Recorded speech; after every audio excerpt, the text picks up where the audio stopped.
En primeiro lugar, quero comenzar facendo o que ten que facer unha demócrata e eu o son, que é recoñecer que o Partido Popular vai a gobernar a Deputación de Pontevedra e, polo tanto, pois darlle os meus parabéns porque creo que eso é o que se debe facer e o fago con convicción.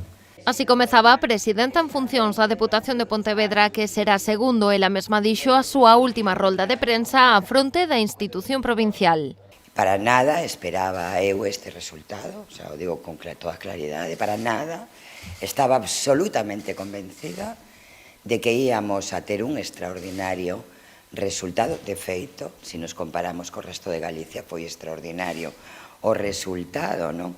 A perda de deputados nos partidos xudiciais de Pontevedra, Tui e Vigo pasou factura aos socialistas. Aínda que o PSOE obtivo na provincia o maior número de votos e maior porcentaxe que no resto de Galicia, o PP pasa de 11 a 14 deputados, o PSOE baixa de 13 a 9 e o BNG sobe de 3 a 4, confirmando a maioría absoluta do Partido Popular na Deputación. Eu sufriría moito se este avance transcendental único que pasou nesta provincia pois fora cambiado para voltar ao pasado, non?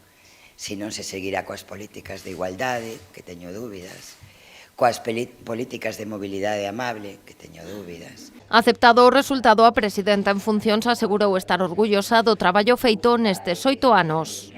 A facer un traspaso de poderes como hai que facelo, co Partido Popular, imos a deixar o goberno moi orgullosas e moi orgullosos, créanme.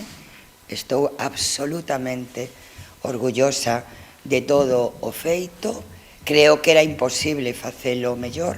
Foi un privilexio ser a presidenta da Deputación de Pontevedra. Silva non quixo facer valoración sobre o futuro presidente da Deputación nin se pronunciou sobre se seguirá como deputada provincial na oposición. Emocionada, agradeceu o traballo destes anos o seu equipo e os funcionarios da Administración pontevedresa.